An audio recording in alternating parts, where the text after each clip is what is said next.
Hello, ഈ കാണുന്നതാണ് ഞങ്ങളുടെ സ്ഥലം. ആ വരുന്നതാണ് എൻ്റെ കൂട്ടുകാരി. കുറേ നാളായിട്ട് അവൾ എന്നോട് പറയാണ് ബിരിയാണി വെച്ച് കൊടുക്കണം എന്ന്. എന്നാൽ പിന്നെ ഇന്ന് തന്നെ പോയേക്കാന്ന് വിചാരിച്ചു. അങ്ങനെ ഞാനും അവളും കൂടി ആ വരുന്ന ബസ്സിൽ കാണുന്നുണ്ടോ, ആ ബസ്സിൽ ഞങ്ങളിന്ന് ഞങ്ങളുടെ ടൗണിൽ പോയി കുറച്ച് സാധനങ്ങൾ മേടിക്കാമെന്ന് വിചാരിച്ചു. ഉപ്പ് തൊട്ട് കർപ്പൂരം എന്ന് പറഞ്ഞ പോലെ എല്ലാ സാധനങ്ങളും ഞങ്ങൾക്ക് മേടിക്കാനുണ്ടായിരുന്നു. ഇവിടെയാണ് ഞങ്ങൾ ബസ് കയറാൻ നിൽക്കുന്നത്.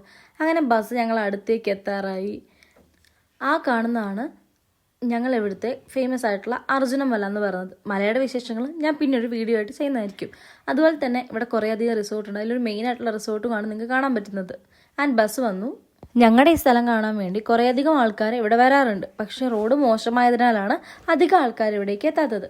അങ്ങനെ തേയിലക്കാടുകളുടെ ഇടയിലൂടെ ഞങ്ങളുടെ ബസ് നീങ്ങി. ഈ ഒരു സ്ഥലം എന്ന് പറഞ്ഞാൽ കൊച്ചുകരിന്തിരി എന്നാണ് അറിയപ്പെടുന്നത്. ഇവിടെ ഒരുപാട് ടൂറിസ്റ്റുകൾ വരാറുണ്ട്. അതുപോലെ തന്നെ കുറേയധികം സിനിമകൾ ഷൂട്ട് ചെയ്യാറുണ്ട്. ഇപ്പോൾ ആണ് ഈ സ്ഥലം ഫേമസ് ആയത്. ഇതിൻ്റെ ആ ബാക്ക് സൈഡ് കാണുന്ന പോർഷൻ എല്ലാം വാഗമൺ വരാട്ടുമേട് സൈഡാണ്. ഈ സ്ഥലത്തൂടെയൊക്കെ എന്നും ട്രാവൽ ചെയ്യുമ്പോഴാണ് എൻ്റെ ഇൻസ്റ്റാഗ്രാമിലൊക്കെ ഉള്ള ഫോളോവേഴ്സ് എന്നോട് ചോദിക്കുന്നത്, നീ എന്നും ട്രിപ്പ് തന്നെയാണോ എന്ന്. കാരണം ഇവിടെയൊക്കെ ശരിക്കും ഒരു ടൂറിസ്റ്റ് പ്ലേസ് പോലെ തന്നെയാണ്. അതുപോലെ തന്നെ എപ്പോൾ ടൗണിൽ പോയാലും ഇതൊക്കെ ആസ്വദിച്ച് തന്നെയാണ് ഞങ്ങൾ ഓരോരുത്തരും പോവാറ്. കണ്ടില്ലേ ഇതുപോലെ അവൾ ഫോണിൽ കാര്യമായിട്ട് എന്തൊക്കെയോ ചെയ്യുകയാണ്. ഏലപ്പാറ എത്തിയത് അറിഞ്ഞേ ഇല്ല. കാരണം ഇപ്പോൾ റോഡ് പണിയൊക്കെ കഴിഞ്ഞുകൊണ്ട് വളരെ വേഗം തന്നെയാണ് ഏലപ്പാറ എത്തുന്നത്. ഇതാണ് ഏലപ്പാറ ടൗൺ എന്ന് പറയുന്നത്. അങ്ങനെ അവിടെ എത്തിക്കഴിഞ്ഞ ശേഷം ഞങ്ങൾ ആദ്യം ഭക്ഷണം കഴിക്കാൻ വേണ്ടിയാണ് പോയത്. രാവിലെ ഒന്നും കഴിക്കാതെ ഇറങ്ങിയോണ്ട് തന്നെ ഞങ്ങൾ പോയി ഒരു പൊറോട്ടയും കടലക്കറിയും കഴിച്ചു.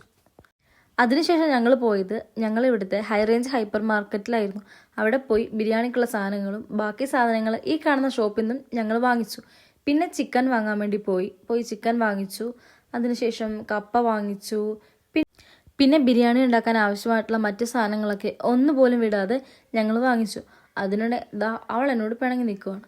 അവൾക്ക് പ്രത്യേകിച്ച് വഴക്കിടാൻ കാരണമൊന്നും വേണ്ട. പിന്നെ പോയി പച്ചക്കറി മേടിച്ചു. അപ്പോഴേക്കും ഏകദേശം സമയം കുറേയായി. ഞങ്ങളുടെ ബസ് എടുത്തു. ഓടി വന്ന് ബസ്സിൽ കയറിയതുകൊണ്ട് തന്നെ ബസ്സിൽ സീറ്റും കിട്ടിയില്ല. നല്ല തിരക്കും ഉണ്ടായിരുന്നു. ഇടയ്ക്ക് എപ്പോഴോ സീറ്റ് കിട്ടിയപ്പം എന്നെ ഒഴിവാക്കി അവൾ പോയി ഇരുന്നു. ഞങ്ങൾ വീണ്ടും കുലുങ്ങി വീടെത്താനായി. യെസ്, അങ്ങനെ ഞങ്ങൾ ഇവിടെ എത്തി. കുറച്ച് നേരമൊക്കെ ഒന്ന് ഇവിടെ ഇരുന്നു. കാരണം നല്ല മടുത്തിട്ടുണ്ടായിരുന്നു. എന്നുണ്ടെങ്കിൽ ബിരിയാണി ഉണ്ടാക്കണം. അപ്പോൾ ബിരിയാണി ഉണ്ടാക്കുന്ന വീഡിയോ ആയിട്ട് നമുക്ക് പിന്നെ കാണാം. ബൈ.